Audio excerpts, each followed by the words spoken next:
Good day, students. Welcome to part 4 of the sum and difference identities. So we're going to be going over one example in this clip. So let's go ahead and write down the instructions for this problem. If 0 is less than x and x is less than pi over 2, and we have 0 is less than y and y is less than pi over 2, and sine x equals 9 over 41, and cosine y equals 7 over 25. Find the exact value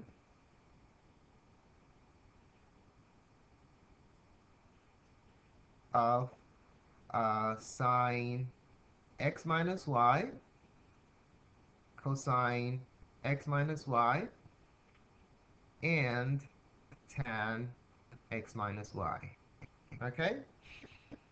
All right, so let's go ahead and find these. We're going to start out with sine x minus y.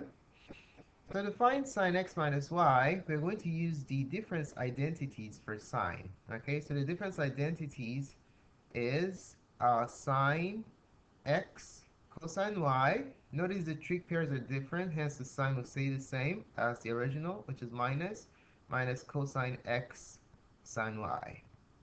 Okay? All right, if you look at the problem, you notice that we have sine x and cosine y. So we have sine x and cosine y. But in order to be able to find out what sine x minus y is, we need cosine x and sine y. Okay? So how do we find these two using what we already have? Well, we're going to make use of the Pythagorean identities. We know that sine square theta plus cosine square theta equals 1. So what can we derive from this formula? Well, if I subtract cosine squared theta from both sides, I'll have sine squared theta equals 1 minus cosine squared theta. Okay? And if I root both sides, I root the left and the right, I'll end up with the fact that sine theta equals plus or minus the square root of 1 minus cosine squared theta. Okay? If I did the same process, but I subtracted sine squared theta from both sides, I will find out that cosine theta equals plus or minus the square root of 1 minus sine squared theta. Okay? So these two formulas can help me find sine or cosine given sine or cosine. Okay? So I can find sine if I know cosine, and this formula helps me find cosine if I know sine. All right? So let's use it to find what we need. So first of all, I know that sine x equals 9 over 41. Okay? So this can help us find cosine x, because I know cosine x using this formula is plus or minus the square root of 1 minus sine square x in this case. Okay, so is it plus or minus? Since x is between 0 and pi over 2, we know that cosine is positive in quadrant 1, because this is quadrant 1. So cosine is positive in quadrant 1, so it's going to be plus. We don't need the minus. Okay? All right, so let's plug in the value of sine x, which is 9 over 41, into this equation. So we have the square root of 1 minus 9 over 41 square. Okay? And expanding this square, we're going to have the square root. This becomes the square root of 1. I'm going to write this as 1 over 1 minus 9 times 9 is 81. 41 times 41 is 1,681. Okay? All right, now to find the LCD, I'll multiply this by 1681 top and bottom. So it's going to become the square root of 1681 over 1681 minus 81 over 1681. All right? When I subtract the 2, I'll get the square root of 1600 over 1681. When I take the square root of the top and the bottom, I'm going to end up with 40 over 41. So this is the value of cosine x. Okay, so cosine x is 40 over 41. All right, next we know from the problem that cosine y is 7 over 25. So let's write that down. Cosine y is 7 over 25. Now I can use this to find sine y. How do I do that? Well, using this formula right here, I know if I have cosine, I can find sine. So sine y is going to be plus or minus the square root of 1 minus cosine square. The variable in this case is y, cosine square y. Is it plus or minus? Well, what is sine if y is between 0 and pi over 2? Between 0 and pi over 2 is quadrant 1. So I know sine is positive in quadrant 1. Okay? All right, so let's plug in the value of cosine y into this formula and figure out what sine y is. So this is going to become the square root of 1 minus 7 over 25 quantity squared. Okay?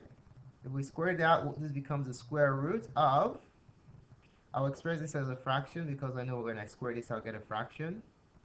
1 over 1 minus 49 over 625. Okay? Now to find the LCD, I times it by 625 top and bottom.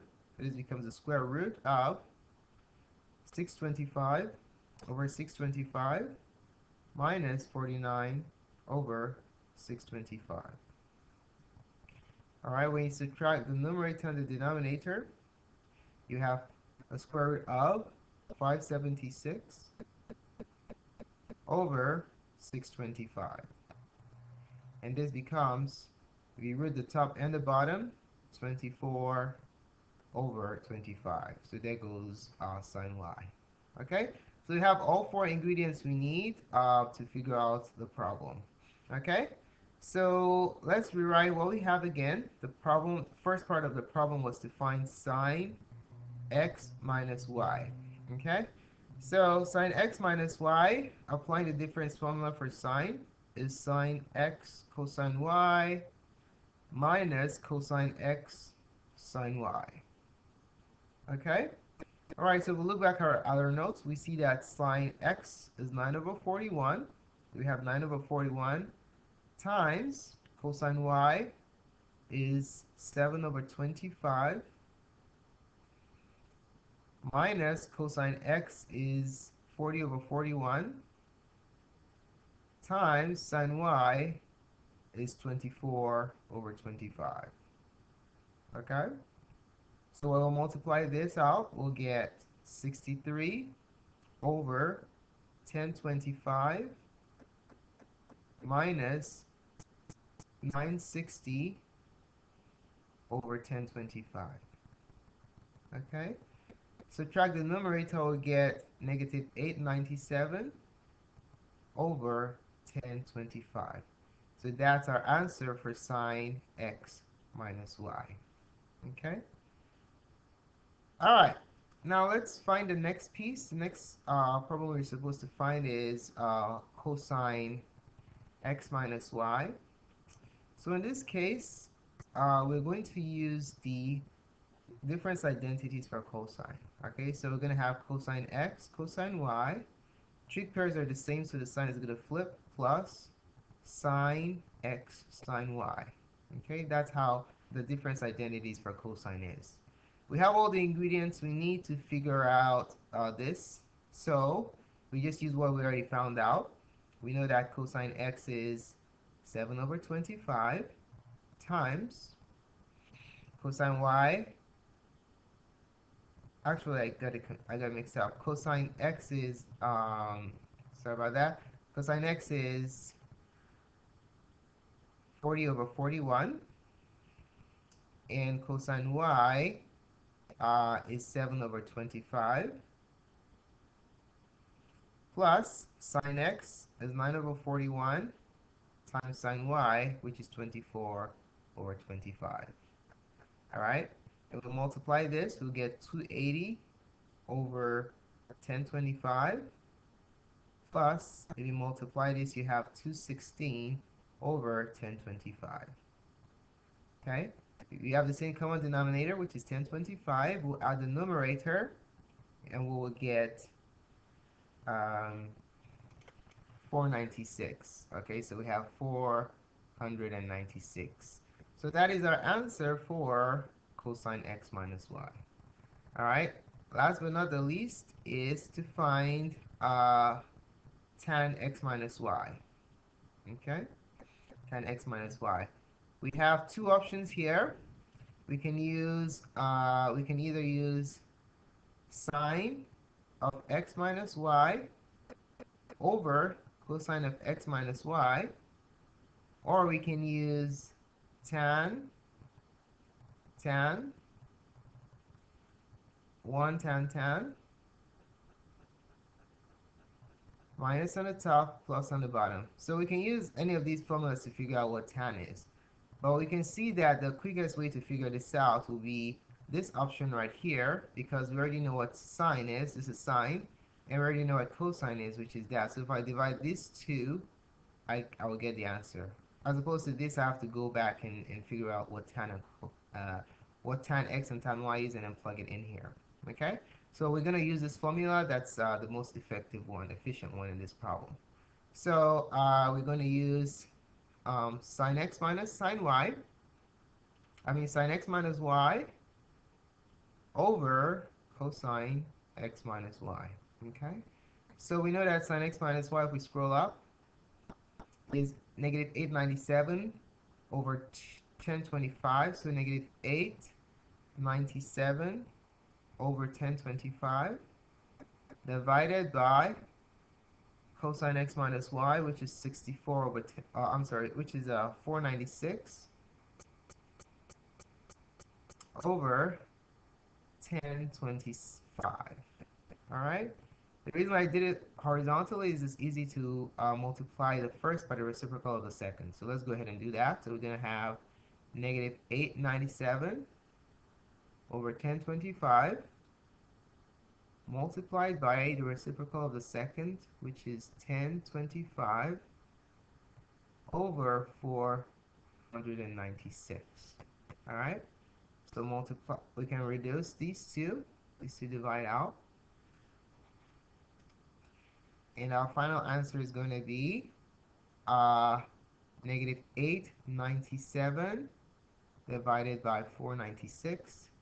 And that's the answer for tan x minus y. All right, so there you have it.